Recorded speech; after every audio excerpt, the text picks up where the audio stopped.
দেখতে পাচ্ছেন সবাই? জি স্যার। ওকে, দেখি আমি একটু সেটা লিখে দেখে আসে কি অবস্থা এখানে।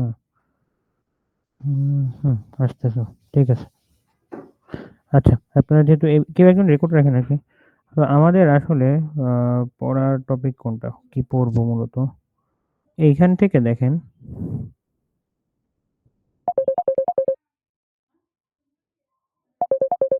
এখান থেকে এই কটা পড়বো আজকে। কারণ লাস্টেরটা আমরা আগের দিন পড়ছি। আর ওর একটু আগেই পড়ছি। যে এইটুকু পড়বো আসলে। Energy policy regarding energy security, environmental protection.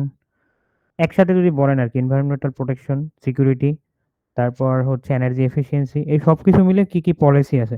Policy মানে নীতিমালা, ঠিক আছে? তো কি, কি নীতিমালা হচ্ছে ইন পার্সপেক্টিভ অফ বাংলাদেশ প্রণয়ন করা হইছে, স্টেপস অলরেডি আর টেকেন ওই যে অথবা যাই বলেন একই কথা। মেজার্স টেকেন মানে বুঝাচ্ছে কি? অলরেডি কি, কি হচ্ছে নেওয়া হইছে পলিসি। আচ্ছা, উম তো আপনার আমাদের দেশ তো হচ্ছে একটু তো বুঝেন যে র্যাপিডলি ডেভেলপিং। এখন টার্বুলেন্ট সিচুয়েশন যাই থাকুক, তো আমাদের একটা ডমিনেটিং ফ্যাক্টর হচ্ছে আমরা র্যাপিডলি ডেভেলপিং। তো র্যাপিডলি ডেভেলপিং যদি হতে থাকে আমাদের মানে কিছু চ্যালেঞ্জ কিন্তু থাকে, ঠিক আছে? বলেন তো আমাদের ইন্ডিজিনাস এনার্জি সোর্স কি কি বলতে পারেন? বাংলাদেশের ইন্ডিজিনাস এনার্জি সোর্স কি কি? মানে আমাদের দেশেরই এনার্জি রিসোর্স কি কি? বলেন তো কেউ? স্যার কোল, গ্যাস, তাড়াতাড়ি। কোল, হ্যাঁ, হ্যাঁ, গ্যাস হ্যাঁ, আর হ্যাঁ। তো তো নাই স্যার। হাইড্রো। আর তো নাই। আচ্ছা, ঠিক আছে। হাইড্রো ওটা একটা সোর্স রিনিউয়েবল। তো আমাদের ইন্ডিজিনাস একটা মোমেন্ট সরি। তো ইন্ডিজিনাস সোর্সেস কি আছে? ইন্ডিজিনাস সোর্স আপনি বললেন কোল আছে। হ্যাঁ। কিন্তু আমাদের আহ আমরা দেখেন আমরা কিন্তু চলি কিসের উপরে দিয়ে দেখেন আমরা চলি হচ্ছে ইম্পোর্টেড ফুয়েল দিয়ে, তাই না? এটাকে জানেন হয়তো যে কিনে কিনে চলতে হয়। কারণ আমাদের ইলেকট্রিসিটিটা হচ্ছে গ্রোয়িং। দেখেন একটু সংক্ষেপে বোঝানোর চেষ্টা করি। ইলেকট্রিসিটি মার্কেট যেটা বা ইলেকট্রিসিটির ডিমান্ড যেটা, এটা হচ্ছে গ্রোয়িং অলওয়েজ, বাড়তেছে। যেহেতু আমরা ডেভেলপিং আমাদের জন্য বাড়বেই এটা। আর ইন্ডিয়ান সোর্সের মধ্যে যা বলছেন তাই ওইটাই কোল টোল বা রিনিউয়েবল যেগুলো আছে। ওকে, কিন্তু আমাদের চলতে হয় কিভাবে দেখেন, এই ডিমান্ড যেহেতু বাড়তেছে তো আমাদের সাথে সাথে কিছু হচ্ছে চ্যালেঞ্জও ফেস করতে হইতেছে। তো দেখা যাইতেছে আমাদের ইন্ডিজিনাস রিসোর্স যেগুলা এগুলা আসলে এগুলা দিয়ে আমরা চলতে পারতেছি না। চলতে না পারায় আমাদের একটা রিজার্ভ ছিল, সেটা হচ্ছে ন্যাচারাল গ্যাস রিজার্ভ। এটা আপনার ন্যাচারাল গ্যাস মার্কেটে পড়ছেন। আমাদের এই রিজার্ভটার কি অবস্থা এখন বলতে পারেন কেউ? আগের চেয়ে ভালো না খারাপ? খুবই খারাপ। কমতেছে। এটা একদম ডিক্লাইনিং পর্যায়ে। তো ন্যাচারাল গ্যাসের এই যে ইন্ডিজিনাস সোর্সের একটা ছিল সেটা এখন ডিক্লাইনিং পর্যায়ে দেখেন। আর আরেকদিকে আবার কি ইলেকট্রিসিটি ডিমান্ড বাড়তেছে তো বাড়তেছে যেহেতু আমরা ডেভেলপিং। তো আমাদের কি এই দুটার একটা চ্যালেঞ্জ ক্রিয়েট হয়ে গেল না? তো এই চ্যালেঞ্জটার উপরে বেস করে আমাদের পলিসিটা আসলে দাঁড়াইছে। আচ্ছা, এই দুটা জিনিসের পাশাপাশি দেখেন তাহলে আমরা ডিপেন্ড করতেছি এখন ইম্পোর্টেড ফুয়েলের উপরে। যেহেতু আমাদের নিজেদের রিসোর্স কমে যাচ্ছে, ইম্পোর্টেড ফুয়েলের উপরে ডিপেন্ডেন্ট হয়ে যাচ্ছি। পয়েন্টগুলো একটু খেয়াল করেন জাস্ট। মোটা দাগে আমরা হচ্ছে ডেভেলপিং কান্ট্রি। আমাদের ইন্ডিজিনাস কিছু সোর্স ছিল এনার্জি প্রোডিউসার, বাট আমাদের ইলেকট্রিসিটি ডিমান্ড যেহেতু আমরা ডেভেলপিং সো বাড়তেছে। তো ইলেকট্রিসিটি ডিমান্ড বাড়ার সাথে সাথে আমরা কিছু চ্যালেঞ্জ ফেস করলাম। কি চ্যালেঞ্জ? যে ন্যাচারাল গ্যাস যে রিসোর্স সেগুলো এনাফ না। তো বাধ্য হয়ে আমাদের একটা ইম্পোর্টেড ফুয়েলের উপরে বেশি ডিপেন্ডেন্সি আনতে হচ্ছে। আর ইম্পোর্টেড ফুয়েলের ডিপেন্ডেন্সি বাড়া মানে কি বলেন তো? এনিওয়ান? এনভায়রনমেন্টের ডিগ্রেডেশন। মানে এনভায়রনমেন্টাল ডিগ্রেডেশন হচ্ছে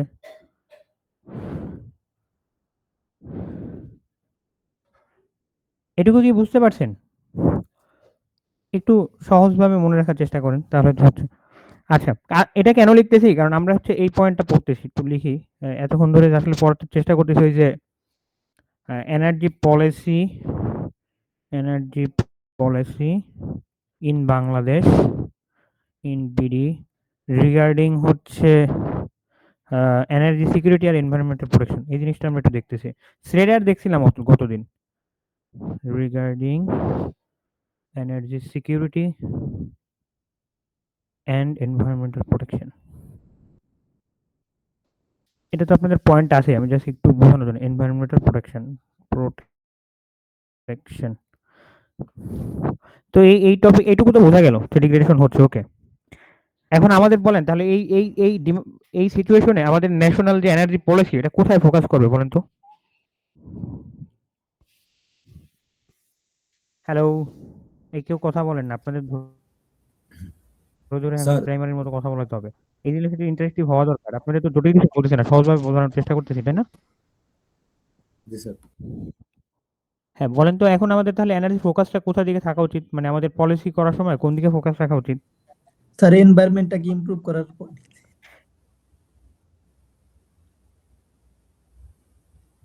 ওই ন্যাচারালি সোর্স ইউজ করতেছেন, তো আমাদের ফোকাস ওই যে একটা সেটা তো দেখছি যে প্রমোট করা সোলার সেল বা এই জাতীয় রিনিউয়েবল জি স্যার এনার্জি রিনিউয়েবল প্রমোট করা। এনার্জির দিকে শিফট করুন। এক্স্যাক্টলি, রিনিউয়েবল এনার্জি প্রমোট করা, এবং এটা নিয়ে আমরা বিস্তারিত শিখছি ওই পার্টটা নিয়ে, রিনিউয়েবল এনার্জি প্রমোট করা নিয়ে, তাই না? যতটুকু শিখছেন পয়েন্ট ওটাই, গতদিন তো পড়াইছিলাম এটা। আহ, আচ্ছা, আর একটা ব্যাপার হচ্ছে আমরা এই যে সাপ্লাই করতেছি, সিকিউরিটিও কথা বলছি না, এনভায়রনমেন্টের পার্টটা বললাম, আরেকটা ওই যে দেখেন আরেকটা পার্ট ছিল এনার্জি সিকিউরিটি। সিকিউর পার্ট করাটা হচ্ছে আপনার সোর্সটাকে ডাইভার্সিফাই করা। আমি একটু সহজ করি, ধরেন আপনার টাকা পয়সা হচ্ছে দিয়ে আপনার চলতে হয়, তো আপনার টাকা পয়সার সোর্স হচ্ছে আপনার বাবা, তো এখানে সিকিউরিটিটা কম, কোনো কারণে আপনার বাবার টাকা পয়সা থেকে পাচ্ছেন না, গেল টাকা সাপ্লাইটা কমে। কিন্তু আপনি যদি ডাইভার্সিফাই করেন, ডাইভার্সিফাই করা মানে আর কি সোর্স বাড়াইছেন, শুধু আপনার বাবা না, আপনার বাবা চাচা মামা অনেকের থেকে আপনি টাকা নেন, বেড়ে গেলে কি সিকিউরিটিটা বাড়লো না, একজনের সমস্যা হলে আরেকটা আপনি ডিপেন্ড করতে পারবেন, তাই না? জি স্যার তো তো হ্যাঁ, তো এরকম এখানেও তাই, আপনি সোর্সটা ডাইভার্সিফাই করেন, শুধু আপনি ইম্পোর্টেড ফুয়েলের উপরে থাকবেন কেন, আপনি আরো কোনো রিজার্ভ দেখেন, তাই না? তাহলে আমাদের হচ্ছে এই রিলায়েবিলিটি বাড়ানোর জন্য এগুলোর উপরে হচ্ছে কি ফোকাস করতে হবে। তো বলেন যে আমাদের আমাদের যে গভর্নমেন্ট, ঠিক আছে, এখনকার না, মানে গভর্নমেন্ট বলতে যে কোনো টাইমে, তো আমাদের ডিপেন্ডেন্সি এক্সেসিভলি কিসের উপরে ছিল বলেন তো? ওই দিন আমাকে কেউ বলতেছিল কোল, এ সেকশনের কেউ হয়তো, জিনিসটা আমি বলতেছিলাম যে এটা কয়লা, আসলে কয়লা না, গ্যাস আসলে। Excessive dependence on fuel, dependence on fuel, একটু পয়েন্টগুলো নোট করেন। মেইনলি ন্যাচারাল গ্যাস, মেইনলি হচ্ছে ন্যাচারাল গ্যাস, ন্যাচারাল গ্যাস, ঠিক আছে। এখন পর্যন্ত আমাদের হচ্ছে এটার উপরেই হচ্ছে সবচেয়ে বেশি। এখন খেয়াল করেন এটা একটা সিঙ্গেল ফুয়েল হয়ে গেল না, শুধু ন্যাচারাল গ্যাস একটা সিঙ্গেল ফুয়েল না, এটা ডাইভার্সিফাই করার জন্য আমরা আসলে কিছু নতুন জিনিস নিছি, সেটা হচ্ছে এলএনজি, তারপরে রিনিউয়েবল এনার্জিস, আরিস, আরইস মানে রিনিউয়েবল এনার্জিস, আর একটা হচ্ছে ইলেকট্রিসিটি ট্রেড, এটাও একটা সোর্স, মানে আমি ধরেন এই পাশের দেশ থেকে নিচ্ছি অলরেডি, ভারত থেকে, আমি নেপাল থেকে মায়ানমার থেকে ইলেকট্রিসিটি ট্রেড করার একটা ব্যবস্থা করলাম, তাই না? এটাও একটা সোর্স হিসেবে দেখা যায়। আর কি হতে পারে স্যার? কোল, কোল তো বলি নাই, এই তো। তো এই যে ডাইভার্সিফাই হয়ে গেল না মোটামুটি,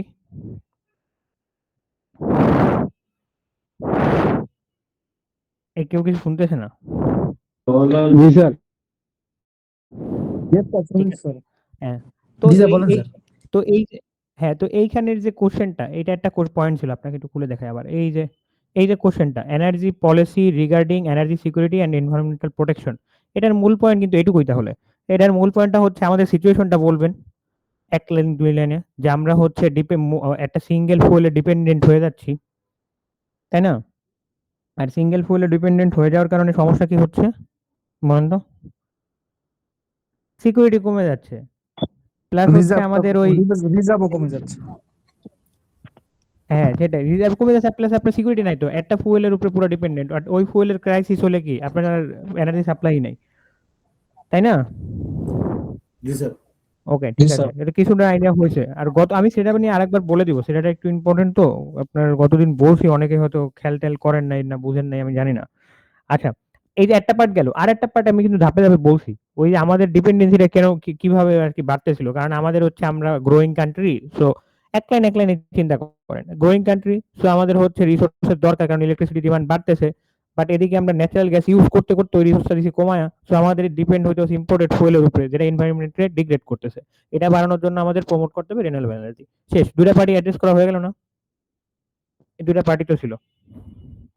আচ্ছা, এবার বলেন এই যে environmental sustainability and energy security করার জন্য অলরেডি কি কি স্টেপ নেওয়া হয়েছে, এটা বলেন তো, স্টেপস টেকেন, কি কি স্টেপ অলরেডি নেওয়া হয়েছে, এটা নিয়ে আমরা একটু দেখি, বলেন তো একটু কেউ। এক নাম্বার হচ্ছে এনভায়রনমেন্ট নিয়ে চিন্তা করেন, রিগার্ডিং এনভায়রনমেন্ট, এই যে সোলার হোম সিস্টেম এগুলা প্রমোট করা হয়েছে already. Solar cell, PV module, wind energy, সোজা কথা রিনিউয়েবল যেগুলা এগুলা প্রমোট করা হয়েছে। প্রমোট আগের চেয়ে তো বাড়ছে। তারপর বলেন তো আর কি হয়েছে? আমাদের একটা ইমপ্যাক্ট অ্যানালাইসিস করা হয়। এটা আপনারা জানেন কিনা জানি না। এটাকে বলা হচ্ছে EIA। একটু নোট করেন ভালো করে, হ্যাঁ? Environmental impact assessment. সবারই করা হয়। মানে আমাদের এটা এড করা হয়েছে, আগে ছিল না। Environmental impact assessment. এই যে।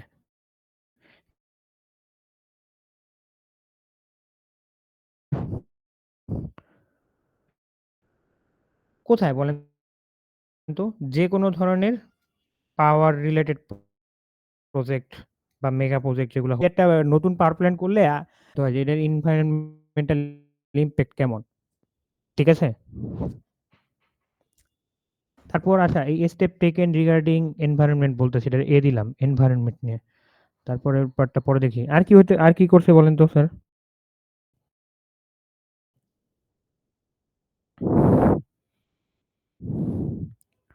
জানি না, তাই তো? আচ্ছা ঠিক আছে, একটা পয়েন্ট আপনি তাহলে লিখতে পারেন এরকম। আহ, বলতেছি ওই রিনিউয়েবল এনার্জি প্রমোট করার সোজা কথা, ওটা যত ধরনের আছে সোলার, উইন্ড, ইলেকট্রিক ভেহিকেল সবকিছু প্রমোট করা। আচ্ছা, ৩ নম্বরে বলা যায় ক্লাইমেট রেজিলিয়েন্ট। এটা কিভাবে করছে আমি বলতেছি। আগে রেজিলিয়েন্ট ঠিক তো আছে বানান, ওকে। ক্লাইমেট রেজিলিয়েন্ট ইনফ্রাস্ট্রাকচার ধরেন, জটিল কিছু না, একটু সহজে করে বলি দাঁড়ান। এটা হচ্ছে হুম, ধরেন আমাদের দেশে আমরা হচ্ছে আগে যেই ধরনের কারণে গ্রিড ফেলিওর দেখতাম, অনেক ক্লাইমেট কজের কারণে ইলেকট্রিক্যাল ফল্ট হইতো। তো এই ফল্টটা ক্লিয়ার করতে পারতাম না, স্টেবল হয়ে যায় না, জেনারেটর ট্রিপ করা শুরু করে। একজন জেনারেটর ট্রিপ করলে জেনারেশন আরো কমে, জেনারেশন আরো কমলে কি হয়, লোড আর জেনারেশনের ব্যালেন্স কি আরো কমে যাচ্ছে, তখন কি জেনারেটর আরো একটা ট্রিপ করে। এটা কি আপনারা বুঝেন না? এটা কিন্তু দিন শেষে ক্লাইমেটের কারণে ম্যাক্সিমাম হইতো। ক্লাইমেট ধরেন এই যে হঠাৎ করে বজ্রপাত কোনো অঞ্চলে বেশি হয়ে গেল, ঠিক আছে? তো ওই ওয়েদারটা চেঞ্জ করা তো একটা লং টাইম ক্লাইমেটের ইফেক্টই আসলে। তো ওই ধরনের রেজিলিয়েন্ট জিনিস আমরা কিভাবে বানাইছি? আমরা এখন বেটার করতে পারছি। আমি জাস্ট একটা উদাহরণ দিলাম, ঠিক আছে? ওকে। আর কি হতে পারে? আর হতে পারে আপনি একটা প্ল্যান্ট চালাইলে পলিউশন হবে কিছু না কিছু, বাট ওই পলিউশন কন্ট্রোল করার জন্য কিছু রুল থাকতে হবে, রাইট? তো কি লেখা যায়? ধরেন পলিউশন কন্ট্রোল রুল, এইভাবেই লিখেন, পয়েন্ট বুঝতে পারলেই হচ্ছে, তাই না? আপনাদের পলিউশন একদম শূন্য করতে পারবেন না, বাট ওটা করার জন্য একটা ইন্ডাস্ট্রিয়াল স্ট্যান্ডার্ড থাকতে হবে যে এই পর্যন্ত করা যায়। আচ্ছা, এই ৩-৪টা পয়েন্ট মাথায় রাখলেই হচ্ছে, এখানে আর বেশি রাখতে হবে না। উম, আমি কোন টপিক পড়তেছি? ওয়েট, সেকেন্ডটা আর কি ছিল? হুম, এই রিগার্ডিং এনভায়রনমেন্ট গেল। আচ্ছা, এবার হচ্ছে এনার্জি এফিসিয়েন্সি। স্যার বলেন তো এনার্জি এফিসিয়েন্সি নিয়ে আমরা একটু দেখি তাহলে। বি পয়েন্টে আসেন, এনার্জি এফিসিয়েন্সি। আচ্ছা বি সেকশনের কটা জানো? এ সেকশনের কিছু আছে? একটু বলেন তো আমাকে। 9টাই স্যার বি সেকশনের। হ্যালো, আর এ সেকশনে কিছু আছে? কেউ কিছু বলেন। জি স্যার, কালকে স্যার। ঠিক আছে, বি এর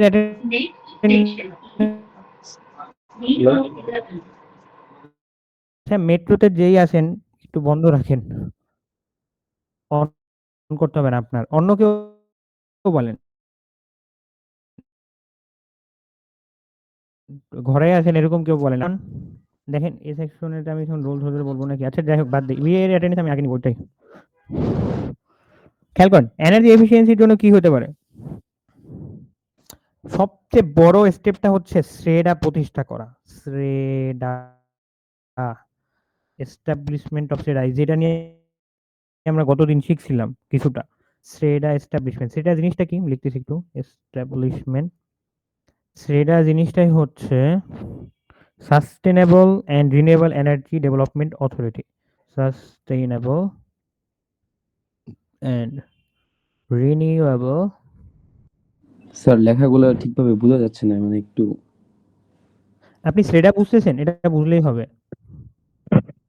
স্যার আপনি একটু কলমটা মানে যে পেনটা নিছেন স্যার ওইটা একটু কালি অন্য কালি নিলে ভালো হয় স্যার, গাঢ় কোনো কালি। লেখাটা ব্ল্যাক একটু কালার নেন স্যার। মোটা করা যায়, বোল্ড করা যায়। ও আচ্ছা, সেই ব্যাপার। ঠিক আছে, ওটা সমস্যা না। দেখি আমি কালোই নাই। আচ্ছা, খেয়াল করেন। এটা এতক্ষণে এটা বললে হবে? আচ্ছা, দেখেন কি অবস্থা। এটা মোটা করতে হবে আরকি। কালি নিয়ে সমস্যা না।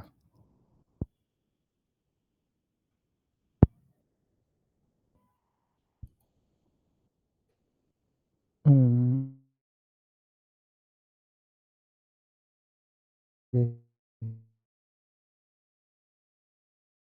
দেখেন। Regarding energy efficiency, তো এনার্জি এফিসিয়েন্সি নিয়ে আমাদের সবচেয়ে বড়টা হচ্ছে কি স্টেপ, সবচেয়ে বড় স্টেপটাই হচ্ছে শ্রেডার প্রতিষ্ঠা। একটা অথরিটি প্রতিষ্ঠা করে ফেলছি, রেগুলেশন তো থাকবেই। শ্রেডার জিনিসটা কি?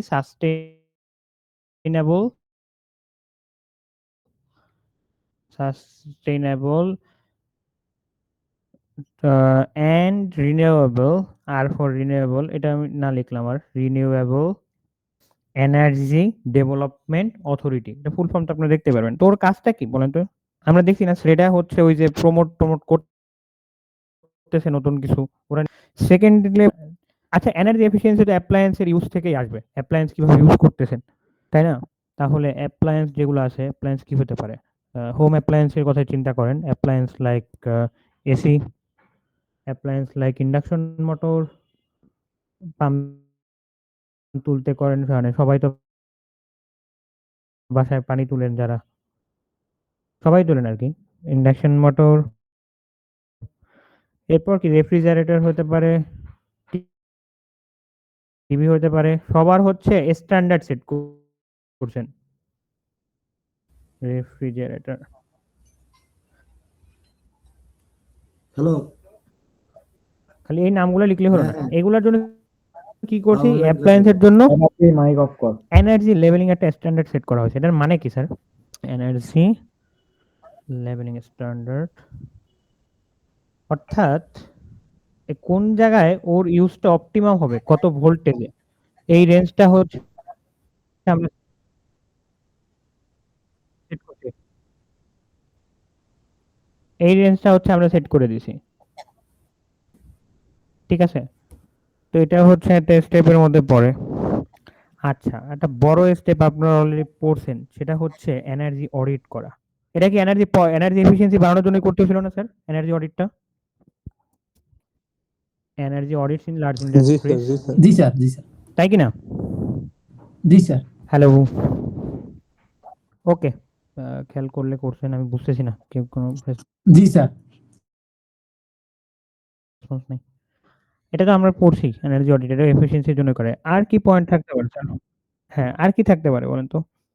আচ্ছা, মেজর ৩ টা তো শিখছি। তারপরে হচ্ছে ট্রান্সমিশন। আপনারা এগুলা 2 2 তে করে আসছেন।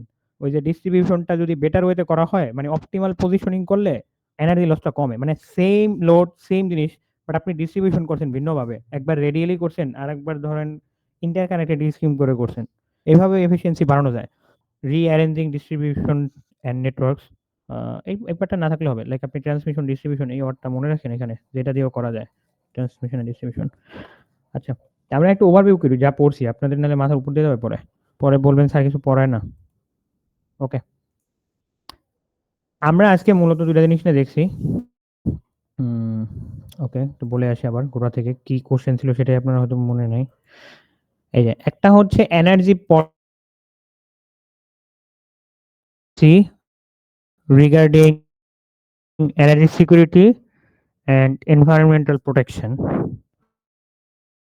সেটা নিয়ে আমি আরো একদিন বলবো। একদিন পড়াইছি, বাট আপনাদের মনে আছে বলে আমার মনে হইতেছে না।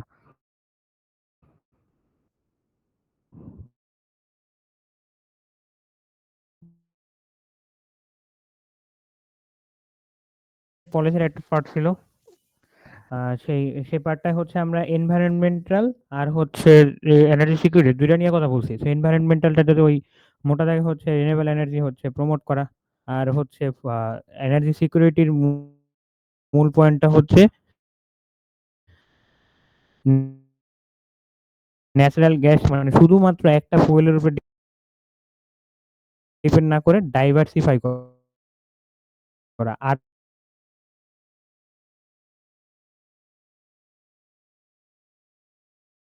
ওকে, সরি, আচ্ছা এটা বললাম। সেকেন্ডলি আমরা কি জানলাম?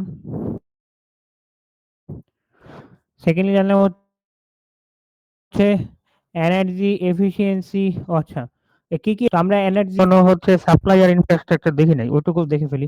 যেটুকু দেখছি সেটা নিয়ে আরেকবার একটু ওভারভিউ করি। আচ্ছা, এগুলো তো দেখা হয়েছে। যে স্টেপ টেকেনের মধ্যে ছিল এনভায়রনমেন্টের জন্য ছিল হচ্ছে এই যেগুলা solar cell, wind energy promote, তারপর এনভায়রনমেন্টাল আপনি নতুন কোনো পাওয়ার প্রজেক্ট করতে হলেই বা যে কোনো এনার্জি রিলেটেড প্রজেক্ট করতে হলেই হচ্ছে কি এখন ইমপ্যাক্ট অ্যাসেসমেন্ট থাকবে। তৃতীয়ত হচ্ছে ক্লাইমেট রেজিলিয়েন্ট ইনফ্রাস্ট্রাকচার, অর্থাৎ ওই যে আগে যেসব ক্লাইমেটের কারণে আমরা যেসব ফল টল দেখতাম ওইগুলার থেকে আমরা এখন বেটার স্কিমে চলে আসছি, তাই না? আচ্ছা, আর পলিউশন তো থাকবেই পাওয়ার প্রোডাকশন হলে, সেগুলা কন্ট্রোলের জন্য রুল জারি করছে কিছু, এটাই। আর এনার্জি এফিসিয়েন্সি নিয়ে বলছি সবচেয়ে বড় হচ্ছে শ্রেডার এস্টাবলিশমেন্ট, তাই না? আর তৃতীয়ত হচ্ছে অ্যাপ্লায়েন্স গুলার জন্য একটা এনার্জি লেভেলিং করা, ওদের কোন জায়গায় অপটিমাম ইউজ হবে। আর আরেকটা হচ্ছে এনার্জি অডিট, এগুলো সবই এনার্জি এফিসিয়েন্টলি করলে সেম পরিমাণ পাওয়ারই কম লসে দেওয়া সম্ভব। ওকে, এ পর্যন্ত গেল।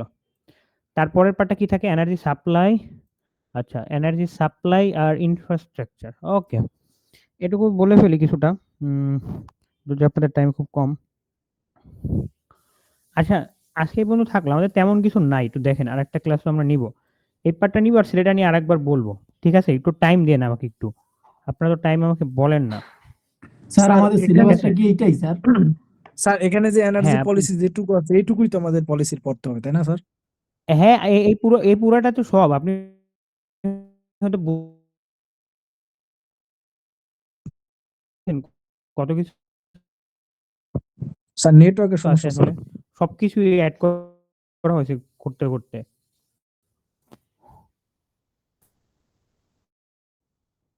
হ্যালো, কেউ শুনতে পাচ্ছেন না, এরকম আছেন? স্যার এতক্ষণ কিছু শোনা যায় না স্যার, আবার বলেন স্যার, কি জানি বলবেন স্যার। সিলেবাস নিয়ে কি যেন বললেন, আচ্ছা, শুনি। স্যার আমরা সিলেবাস নিয়ে বললাম যেটা যে বলছি যে পলিসির জন্য কি ওইটুকু পড়লে হবে, সেটা বলছি। প্রত্যেকটা, শুধু পলিসি না, আপনি যেটুকু এখানে আছে এটা পুরোটা পড়লে আপনার ফাইনাল কভার আর কি, শুধু পলিসি না। বুঝতে পারছেন ক্লিয়ারলি? জি স্যার।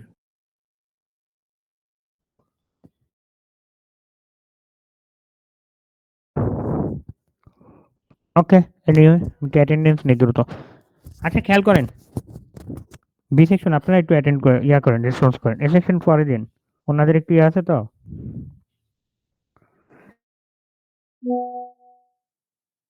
আচ্ছা, সিলেবাসটাই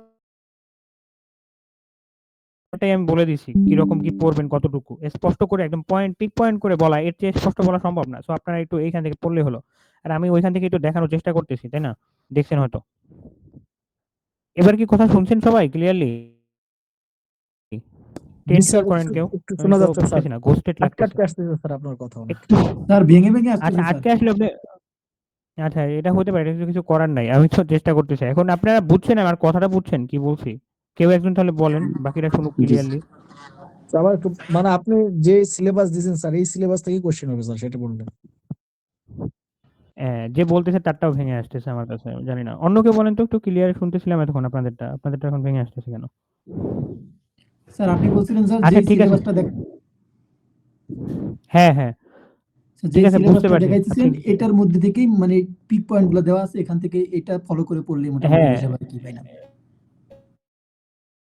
হ্যাঁ সেটাই। এবং আমি পড়াচ্ছি এটা ফলো করে দেখেন, টু দা পয়েন্ট ধরে ধরে পড়াচ্ছি, আগের গুলো ওই পয়েন্ট ধরে ধরে পড়াচ্ছি, এগুলাই সবই পড়বেন আর কি। 3টা টপিকে 3টা থেকে কোশ্চেন থাকবে, ন্যাচারাল গ্যাস থেকেও থাকবে, ওটা থেকে যা বলছি এগুলাই থাকবে, আমি বাইরে কিছু দিব না। বাট আপনাদের পড়তে হবে, আর আপনারা এই পয়েন্ট ধরে ধরে পড়বেন। আপনার লেখার সময় ইতিহাস লিখে লাভ নাই, এমন 1 2 3 বা পয়েন্ট ধরে ধরে আপনার বলছে এনার্জি পলিসি কি কি স্টেপ নিছে, ইতিহাস লিখে লাভ আছে? আপনি একটা করে পয়েন্ট লিখে নিয়ে স্টেপ নিছে, 3টা স্টেপ দেখাইতে পারলেও তো অনেক কিছু, মার্ক তো হয়েই যায়, থাকেই তো 2-3 মার্ক করে, বুঝেন নাই?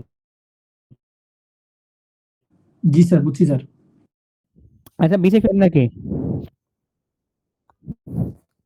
3 5 স্যার 8 আমাদের কি স্যার কোশ্চেন জমা দেওয়া হয়েছে স্যার? আর না আপনাদের এটা মডারেশন হয়নি এখনো, আমাদের হয়েছে দেখি 3 4 ওকে রেসপন্স করেন 6 1 sir Present, 5 sir. 8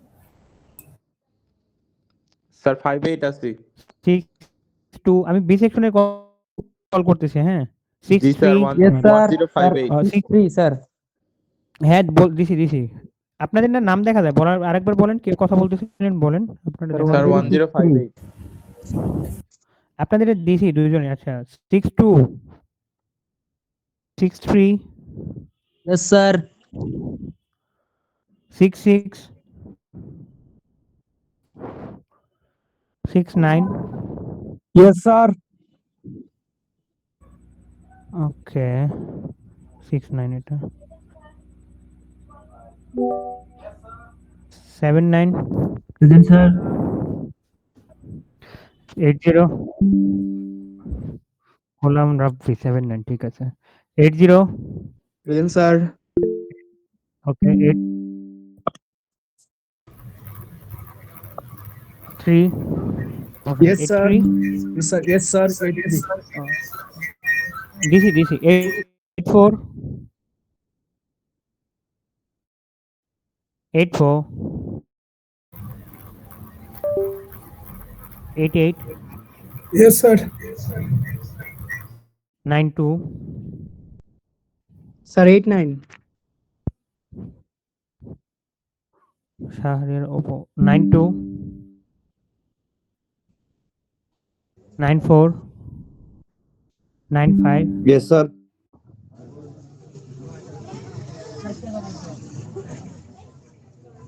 7 1 1 Yes, sir. 0 এটা কি 107 বললেন না? স্যার 1097 ও 1097 আমি এখন আসিনি, ও আচ্ছা 97 শুধু 97 আবু বকর সিদ্দিক দেখতে পাচ্ছি, সরি।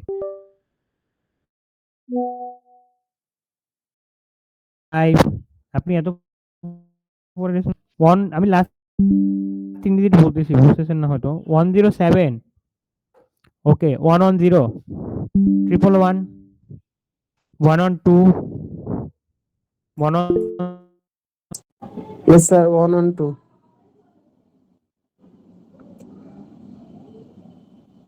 দেখতে পাচ্ছি 113 ঠিক আছে 3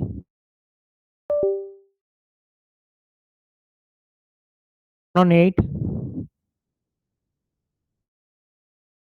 19 ইয়েস 1 2 3 1 1 2 Yes, sir. 3 ডেভিড, হ্যাঁ ঠিক আছে 119 আচ্ছা 119 Yes, 1 sir. 2 3 আর স্যার হ্যাঁ হ্যাঁ, আপনাদের এটা দিছি, এর বাইরে পিছে কেউ নাই। বলো আর দিছি তো Sir, স্যার 1062 রাশাদুল হাসান, হ্যাঁ স্যার 1062 1062 আপনি হঠাৎ করে কোথা থেকে উদয় হলেন?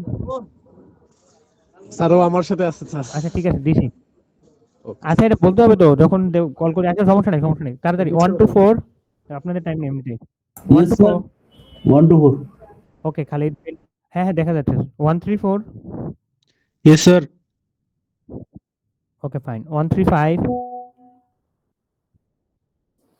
1 4 0 1 4 3 Present, sir. 1 4 5 yes sir. আচ্ছা বিলাল আছেন, আর হচ্ছে আরেকবার কে বললেন, নিবির আছে 146 দিছি আপনাদের দিছি 146 149 Yes, sir.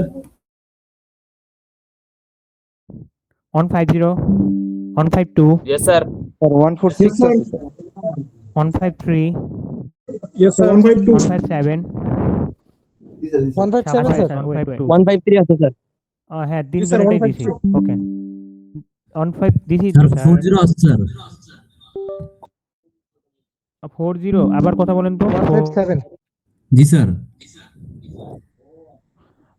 Akib sir 146 sir 1084 Joardar, আচ্ছা ঠিক আছে। 1 আরে আপনারা আমি ডাকি যখন তখন কি শোনা যায় না এত পরে এসে? 162 আছেন? 162 164 পার্থ পার্থ আপনার রোল কত? 157 স্যার স্যার আমি আরে স্যার, আমি আপনারটা তো তো দিছি এসে- ভাই 157 দিছি তো। এটা প্রেজেন্ট নিচ্ছে পার্থ মিত্র। ও উনি এ সেকশনের হয়তো। আচ্ছা যাই হোক 162 আমি তো নাম দেখতে পাচ্ছি, আপনাদের নাম দেখেও আমি দিচ্ছি, যেটা যেভাবে পারি। বাদ দিয়ে তো আমার লাভ নাই, তাই না? 164 আছেন হাসিবুল? 165 জুবাইর? 165 স্যার 166 ওকে ঠিক আছে fine. 166 sir yes sir. Okay okay. 168 Mufassira? Yes, sir. Okay Yes, right. sir. 170 DC 170 okay. 171 Yes, sir. 1 okay 171 172 present sir. Minhaj যে কথা বলতেছেন রাইট? জি, sir. 173 Yes, sir. Okay Yes, sir. Okay. ওই যে 5052 অশিস দেবনাথ নাই। 1745 Abrar Shahriar Rayat? Present sir. Sir Present, sir, 1092 Abrar মিস শাহরিয়ার গেছে Rayat sir আমার ওটা ঘুমায়। স্যার 1146 স্যার একটু দাঁড়ান, স্যার একে একে 1092 স্যার একে একে 1092 দিছি শাবিন সরকার। আর 10 স্যার আরেকটা কি বললেন? 46 second? 1084 স্যার বাদ দাও। এসেছো? Wait sir 1065। আচ্ছা ওয়েট একে 104 স্যার Second, 1116। স্যার 1118। এমনি করলে একজনও পাবেন না, আমাকে একটু টাইম দেন, একটা মিনিট। আমি বুঝবো কিভাবে, তাই না? 1046 স্যার 0 স্যার 84 84 হ্যাঁ দিলাম। তারপর স্যার 65 1118। 1118 একটু দাঁড়ান, আমি যেগুলো বলবো এর পরের জন পরে বলবেন। 1118 হ্যাঁ দিছি খালেদ মাহমুদ। 1116 রুদ্র দাস। তারপর স্যার 1146 শাফিন আচ্ছা 1146 কয়টা স্যার শাবিন রে? আপনারটা তো দিলাম মনে হয়, দেখি তো 1146 কি রে হ্যাঁ শাবিন তো আপনারটা দিছে দিছি তো স্যার। স্যার। হ্যাঁ অনেকবারই দিছি, আপনি কথা বললে আমি তখনই তো হ্যাঁ করে দিলাম। আর কেউ স্যার। তাড়াতাড়ি। স্যার 1065। ওর এত ইয়ারে 1069 স্যার 65 স্যার 65। 1065 ওকে 5 Sir, না 1060, স্যার sir. আপনি এ সেকশনের বোধহয় 1065 বিতে নাই, একটু পরে বলেন। বি সেকশনে একটু বাদ আছে না? বি সেকশন নিচ্ছে, এ সেকশন পরে। আপনাদেরটা যে শেষ করতে হবে তো 8:56 বাজে, আপনাদের এই ভ্যালুয়েশন আছে তো তাড়াতাড়ি 10 আর বলেন। বিতে আর কেউ বাদ আছেন? আমি স্যার 1061। 1061 এই তো। এভাবে একটু ক্লিনলি, একটু নিজেরাও ক্লিন থাকেন তাহলে আমি বুঝতে পারি। 1061 স্যার ফাজলে ইলাহি আপনারা দিছি তো, আমি বুঝতেছি না কিছু, আপনারা এত কনফিউজড কেন? তারপর আর সবাই টিচার করতেছে স্যার, ওটা শেষ করে দেন। স্যার আপনি ঠিক আছে। একবার করে ডাকেন, যে দিবে না দিলে নাই স্যার। এভাবে তো হ্যাঁ স্যার আমাদের কালকে এক্সাম আছে স্যার। এমনি করলে তো হবে না। সমস্যা নাই, একটা একবার তো বলো। আপনারা ক্লাস করছেন তো তাই মিউজিক। আচ্ছা ঠিক আছে, আমার মনে হয় বাদ নাই। বাদ থাকলে আমাকে একটু পরে মেইল করে দেন, আমি তো দেখতেই পাবেন আপনারা। ওকে আপনারা ওই পরের কাজে যান, বেস্ট অফ লাক। আর বি এ সেকশন থাকেন একটু। Okay fine. Thank you sir. বি সব আসসালামু আলাইকুম। লিখবেন, বি থাকেন না। ওয়ালাইকুম আসসালাম। ঠিক আছে এ সেকশন রেসপন্স করেন এখন। হ্যাঁ